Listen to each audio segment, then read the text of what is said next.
Good morning class. Last class में हमने and किया था कैसे हम फॉर्मल चार्ज निकालेंगे, वहाँ तक हमने पढ़ा था। आज हम जा रहे हैं पढ़ने what is the limitation of octet rule. Next topic is limitation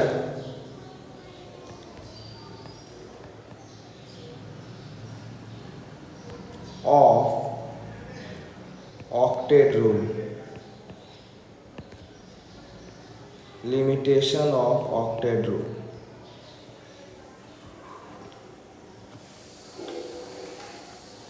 देखो इसमें क्या लिमिटेशन आ गया। सबसे पहले ये था, हम लोग पढ़ते आ रहे थे कि मान लो कि अगर कोई बॉन्ड बनाता है तो जिस एलिमेंट के बीच में बॉन्ड बनती है तो उनके आउटर मोस्ट में 8 इलेक्ट्रॉन होना चाहिए, तभी हम बोल सकते हैं कि वो कंपाउंड स्टेबल है। अगर 8 से कम होता है तो हम बोलते हैं कि वो कंपाउंड स्टेबल नहीं है। लेकिन ये रूल्स गलत हो गया। क्यों? क्योंकि वैसे कंपाउंड भी स्टेबल होते हैं जो बॉन्ड बनाने के बाद उनके ऑक्टेट इनकम्प्लीट रहते हैं। जैसे आप देखो,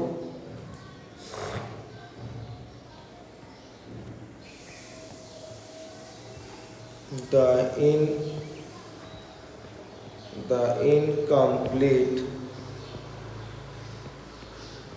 incomplete octet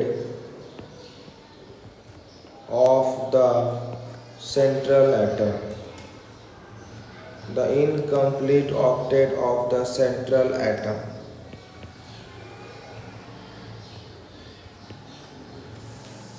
मतलब इनका ये बोलना था कि जब दो एलिमेंट आपस में बॉन्ड बना के मॉलिक्यूल्स बनाते हैं उसके बाद भी जो आपके सेंटर के एटम्स हैं उनके ऑक्टेट पूरा नहीं हो पा रहे हैं। जैसे हम बात करते हैं एग्जांपल में BeH2, ये मेरा एक कंपाउंड बना। अगर मैं इनका ड्रॉ करता हूँ लीविस डॉट स्ट्रक्चर, वो कैसे बनेगा? वो बनेगा Be 4 इलेक्ट्रॉन, एक B का एक B। लीविस डॉट में हमने क्या बोला था? केवल आउटर मोस्ट इलेक्ट्रॉन ही ड्रॉ करेंगे। और H2 ड्रॉ कर दो, एक H यहाँ कर दो जिसके आउटर मोस्ट में एक ही इलेक्ट्रॉन होता है, और एक H यहाँ ड्रॉ कर दो। अब क्या देख रहे हो कि ये जो बेरिलियम है, ये जो बेरिलियम है ये ऐसे बॉन्ड बना रहा है, ये H ऐसे बॉन्ड बना रहा है, ये H ऐसे बना रहा है। तो आपने क्या देखा, अगर हम ये बनाते हैं बिना ओवरलैपिंग वाला तो इसका स्ट्रक्चर ऐसे बनेगा।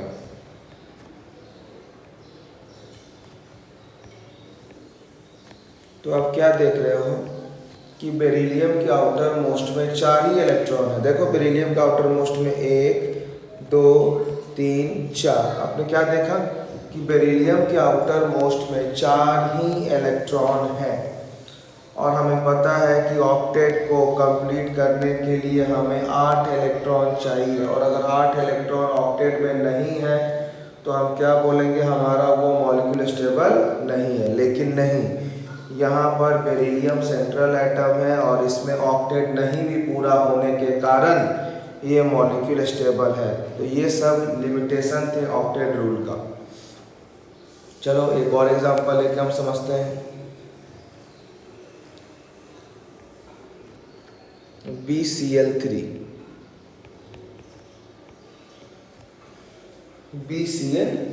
हमें पता है कि बोरॉन के आउटर मोस्ट में केवल 3 इलेक्ट्रॉन होते हैं। बोरॉन के आउटर मोस्ट में केवल 3 इलेक्ट्रॉन होते हैं। और क्लोरीन में 7, 1 2 3 4 5 6 7। क्लोरीन में 7, 1 2 3 4 5 6 7। क्लोरीन में 7, 1 2 3 4 5 6 7। तो आप क्या देख रहे हो कि बोरॉन में केवल 6 ही इलेक्ट्रॉन्स हैं आउटर मोस्ट में after bonding. After bonding boron में केवल 6 इलेक्ट्रॉन है, 1 2 3 4 5 6। केवल 6 इलेक्ट्रॉन है बॉन्डिंग करने के बाद। ये हमारा एक्सेप्शन है ऑक्टेट रूल का। लेकिन उसके बाद भी, ऑक्टेट पूरा नहीं होने के बाद भी हमारा ये कंपाउंड स्टेबल है। तो ये हमारा पहला हो गया लिमिटेशन ऑफ ऑक्टेट रूल। हम बात करते हैं दूसरा का। दूसरा हमारा है ऑड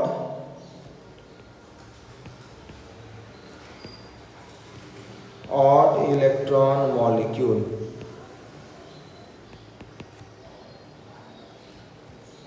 दूसरा हमारा है ऑड इलेक्ट्रॉन मॉलिक्यूल।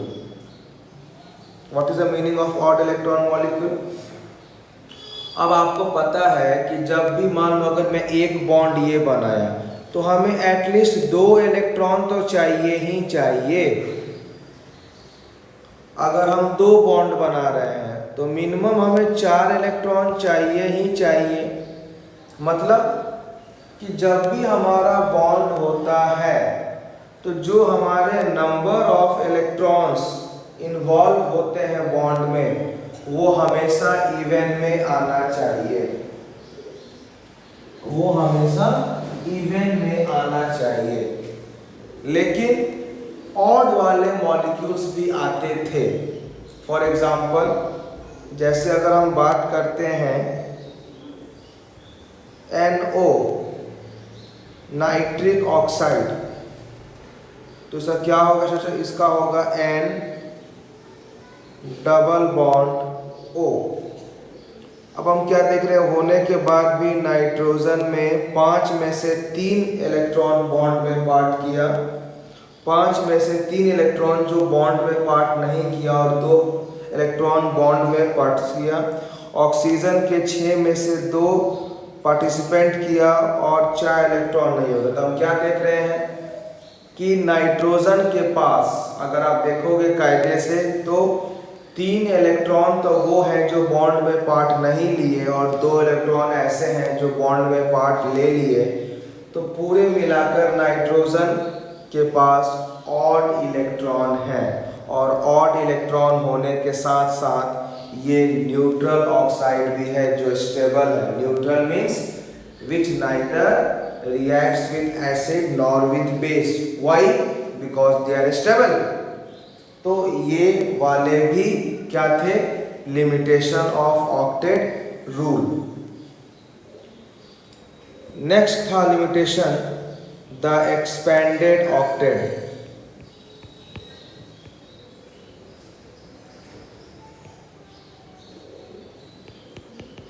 नेक्स्ट था द एक्सपेंडेड ऑक्टेट।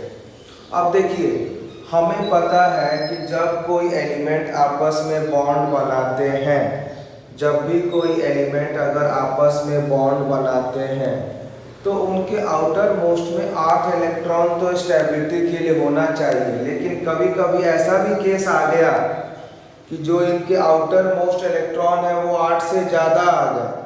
वो क्या हो गए? वो 8 से ज़्यादा आ गए। जैसे अगर हम एग्जांपल की बात करें तो हमने ले लिया है PF5।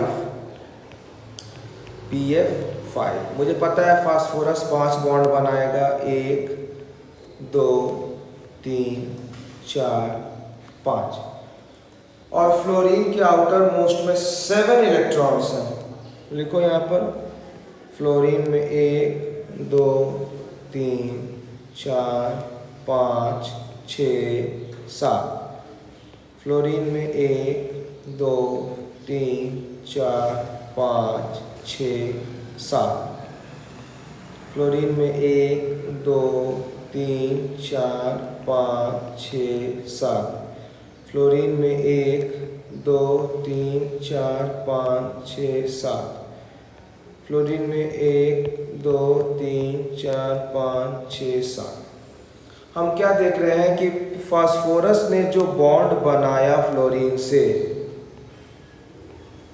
उसने 5 बॉन्ड बनाया। और आपको पता है कि एक बॉन्ड बनाने में 2 इलेक्ट्रॉन की इन्वॉल्वमेंट होती है।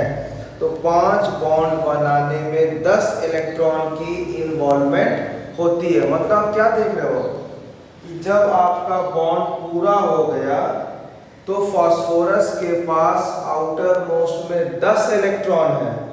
10 मतलब हम बोल सकते हैं एक्सपेंडेड ऑक्टेट। क्या हम बोलेंगे? Expanded octet. और उसके बाद भी ये कंपाउंड स्टेबल है। उसके बाद भी बेटा ये कंपाउंड क्या है? स्टेबल है। एक और एग्जांपल हम ले लेते हैं समझाने के लिए, SF6 सल्फर हेक्साफ्लोराइड। आपको पता है कि सल्फर के आउटर मोस्ट में 6 इलेक्ट्रॉन होते हैं। हम केवल लीविस डॉट में आउटर मोस्ट इलेक्ट्रॉन की ही रिप्रेजेंटेशन होता है। मान लो एक इलेक्ट्रॉन ये रहा, 2 3 4 5 6 और फ्लोरीन के साथ होते हैं 1 2 3 4 5 6 7। फ्लोरीन का 1 2 3 4 5 6 7। फ्लोरीन का 1 2 3 4 5 6 7। फ्लोरीन का 1 2 3 4 5 6 7। फ्लोरीन का 1 2 3 4 5 6 7। फ्लोरीन का 1 2 3 4 5 6 7। हम क्या देख रहे हैं कि सल्फर एक बॉन्ड ये बनाया, पहला बॉन्ड, इसने ये दूसरा बनाया, ये तीसरा, ये चौथा, ये पांचवा, छठा। सल्फर ने 6 बॉन्ड बनाया और आपको पता है कि एक बॉन्ड बनाने के लिए हमें 2 इलेक्ट्रॉन की इन्वॉल्वमेंट होती है। तो 6 बॉन्ड में कितना हो गया? 12 electrons in the outermost shell. और उसके बाद भी SF6 वेल नोन कंपाउंड है जो नेचर में एग्जिस्ट करते हैं। तो ये भी क्या हो गया हमारा? Expanded octet. क्या हो गया ये भी हमारा हो गया एक्सपेंडेड ऑक्टेट।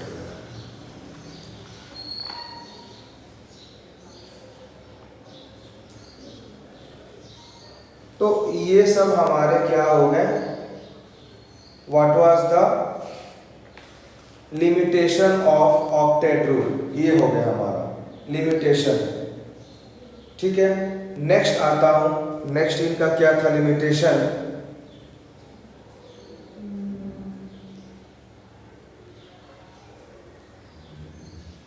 नेक्स्ट इनका ये बोलना था कि जो भी हमारे ग्रुप 18 के एलिमेंट्स हैं, जो भी हमारे ग्रुप 18 मतलब 18 में क्या क्या एलिमेंट हैं? Helium, neon, argon, krypton, xenon, radon. इनका ये बोलना था कि जो हमारे ग्रुप 18 के एलिमेंट्स हैं वो नॉर्मल फॉर्म में कंपाउंड नहीं बनाते हैं, या वो कभी कंपाउंड बनाते ही नहीं हैं, क्योंकि उनका नाम ही है इनर्ट गैस। लेकिन ज़ेनॉन एक ऐसा कंपाउंड आ गया जिसने कंपाउंड बनाना स्टार्ट कर दिया था, जैसे HCF2, HCF4, HCOF4। तो ज़ेनॉन जो आया उसने कुछ कंपाउंड बनाना शुरू कर दिया, जिसके कारण हमें ड्रॉबैक्स ऑफ ऑक्टेट थ्योरी मिल गया। नेक्स्ट इनका ड्रॉबैक्स क्या था कि ये किसी भी मॉलिक्यूल्स के शेप्स के बारे में थ्योरी नहीं बता पा रहे थे कि किसका शेप टेट्राहेड्रल होगा, किसका शेप लीनियर होगा। तो नेक्स्ट क्या बताएंगे? Does not give the theory for the shape of molecule, does not give the theory for the shape of molecule। और लास्ट में जब इनका कहना था कि कोई मॉलिक्यूल जब बॉन्ड बनाते हैं तो उसके आउटर मोस्ट में 8 इलेक्ट्रॉन होता है, लेकिन अभी आपने दोनों केस देख लिया कि जब आपके मॉलिक्यूल्स बॉन्ड बनाते हैं तो उसके आउटर मोस्ट में 8 इलेक्ट्रॉन भी होते हैं, 8 से कम भी होते हैं और 8 से ज़्यादा होते हैं। इसीलिए ऑक्टेट थ्योरी कभी भी स्टेबिलिटी के बारे में इंफॉर्मेशन नहीं दिया, मतलब it does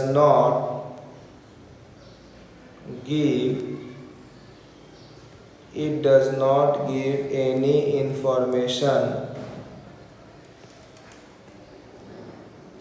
about stability.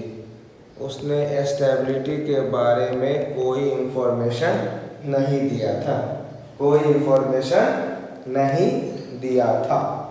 Clear है? चलिए नेक्स्ट हम जा रहे हैं बात करने बॉन्ड्स के बारे में कि what do you mean by ionic bond. Next हम बात कर रहे हैं बॉन्ड्स के बारे में। सबसे पहला हम बात करेंगे आयनिक बॉन्ड।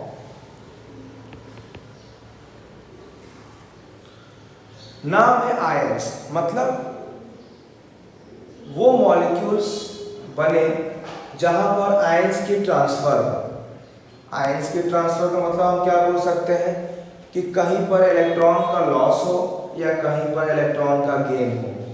तो लॉस और गेन के थ्रू जो हमारे बॉन्ड्स बनते हैं इसको हम बोलते हैं आयनिक बॉन्ड। लेकिन इसमें क्या हो रहा है, इलेक्ट्रॉन का लॉस एंड गेन हो रहा है, तो इसको आयनिक बॉन्ड को और हम दूसरा नाम भी क्या देते हैं, इलेक्ट्रोवैलेंट बॉन्ड। क्या इसका नाम देंगे, इसका नाम दे देंगे हम इलेक्ट्रोवैलेंट बॉन्ड। Electrovalent bond. तो अब जैसे मान लीजिए मैं आपको अगर एक एग्जांपल के थ्रू लेके एक्सप्लेन कर रहा हूँ कि व्हाट इज इलेक्ट्रोवैलेंट बॉन्ड। जैसे मान लीजिए हम बात कर रहे हैं फॉर्मेशन ऑफ NaCl। हम बात कर रहे हैं आपको कि NaCl कैसे बनता है, फॉर्मेशन ऑफ NaCl। तो आप क्या देख रहे हैं कि सोडियम, अगर मैं इसका इनिशियल कॉन्फ़िगरेशन देखूं तो सोडियम का होता है 2,8,1। अब क्या होगा, आपको पता है कि जब मैं सोडियम को इस फॉर्म में देख रहा हूं तो उसके आउटर मोस्ट में केवल 1 इलेक्ट्रॉन है जो हाईली अनस्टेबल है। इनको 8 इलेक्ट्रॉन चाहिए स्टेबिलिटी के लिए, तो ये क्या करेंगे, ये अपना 1 इलेक्ट्रॉन को इजीली लॉस कर देंगे। लेकिन पहला क्वेश्चन, ये किस फॉर्म में लॉस करेंगे, ये सॉलिड फेज में कभी लॉस नहीं करेंगे, ये हमेशा गैसियस फेज में ही लॉस करेंगे। तो जब ये 1 इलेक्ट्रॉन को, ये सॉलिड फॉर्म है, इसको पहले कन्वर्ट करना पड़ेगा गैसियस फॉर्म में। Na gaseous 2,8,1। अब ये लॉस करेंगे तो बचेगा, बनेगा ये Na plus gas plus electron. अब ये हो गया 2,8। जब इन्होंने 1 इलेक्ट्रॉन लॉस किया तब सोडियम आयन का जो कॉन्फ़िगरेशन है वो आपका हो गया 2,8। अब हम बात करें क्लोरीन का, क्लोरीन गैस का। क्लोरीन गैस का जो कॉन्फ़िगरेशन होता है वो होता है 2,8,7। अब क्लोरीन के आउटर मोस्ट में 7 इलेक्ट्रॉन्स है और क्लोरीन ये चाहेगा कि हमें कोई इलेक्ट्रॉन प्रोवाइड कर दे, 1 इलेक्ट्रॉन, ताकि हम स्टेबल कॉन्फ़िगरेशन में आ जाए। क्योंकि 7 इलेक्ट्रॉन लॉस करना is not a child game, लेकिन 1 इलेक्ट्रॉन को गेन करना ये बहुत ही आसान है। तो क्लोरीन क्या करेगा, 1 इलेक्ट्रॉन को गेन कर लेगा। और कौन सा गेन करेगा, जो सोडियम ने 1 इलेक्ट्रॉन को रिलीज किया है इसी को एक गेन करेगा। तो अब ये बन जाएगा Cl माइनस गैस, इसका कॉन्फ़िगरेशन है 2,8,8। अब इन दोनों में आपस में बॉन्ड हो जाएगा तो ये बन जाएगा NaCl। जब ये NaCl बनेगा तो ये स्टेबल हो जाएगा। जब स्टेबल हो जाएगा तो ये सॉलिड फॉर्म में कन्वर्ट हो जाएगा। क्यों? क्योंकि गैसियस आर अनस्टेबल। इसीलिए आप देखे हो कि जब भी रूम में आप अगर डीओ मारते हो तो पूरे रूम में आपको उसकी खुशबू आती है। क्यों? Because gases are unstable. और जैसे ये NaCl बना, ये स्टेबल बन गया और इसको हम क्या बोलते हैं, इसको हम बोलते हैं कि हमारा NaCl का एक लैटिस बन गया। अब कुछ क्वेश्चंस की अगर हम बात कर रहे हैं बहुत कॉन्सेप्ट से कि जो हमारे NaCl में, Na और Cl में कौन सा बॉन्ड है, तो आप क्या बोलोगे कि NaCl में कोई हमारा बॉन्ड नहीं है। NaCl में हमारा फोर्स ऑफ अट्रैक्शन है ड्यू टू अपोजिट चार्जेस। क्यों? क्योंकि सोडियम में चार्ज प्लस हो गया था और क्लोरीन में चार्ज माइनस हो गया, तो प्लस माइनस के आपस में अट्रैक्शन हो गया। इसीलिए कोई पूछे कि what is the direction of ionic bond, तो आप क्या बोलोगे? Ionic bond are directionless in nature. Why? Because इसमें कोई बॉन्ड नहीं है, इसमें फोर्स ऑफ अट्रैक्शन है। मतलब सोडियम को क्लोरीन किसी भी एंगल से आके उनको सराउंड कर सकता है, इसीलिए हम NaCl को लैटिस बोलते हैं। क्यों? देखो, अगर मान लो ये आपका Na है ना, तो इसको Cl यहाँ से भी अप्रोच कर सकता है, यहाँ से भी अप्रोच कर सकता है, यहाँ से भी अप्रोच कर सकता है, यहाँ से भी अप्रोच, यहाँ से भी, क्योंकि साइन का प्लस माइनस डिफरेंस है ना, इसीलिए हम NaCl को क्रिस्टल बोलते हैं। और मैं आपको एक क्रिस्टल का डायग्राम बना के दिखाते हो। आप कहने से एक्चुअली ऐसे होता है, Na+Cl minus Na+Cl minus Na+Cl minus, ऐसे आपका बनता है। आपका कुछ इस तरह से सॉल्ट का, बस मान लो अगर ये आपका Na+ हुआ तो ये Cl माइनस, ये आपका Na+, ये Cl माइनस, ये Cl minus, Na+Cl minus, Na+Cl minus, Na+Cl minus, Na+। तो आप क्या देख रहे हो कि एक क्लोरीन को सोडियम किसी भी एंगल सराउंड कर रहा है, इसीलिए हम क्या बोलते हैं कि आयनिक बॉन्ड्स आर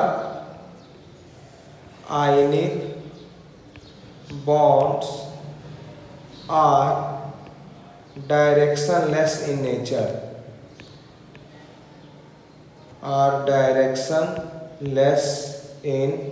नेचर, इनका कोई डायरेक्शन नहीं होता है। क्लियर है? चलिए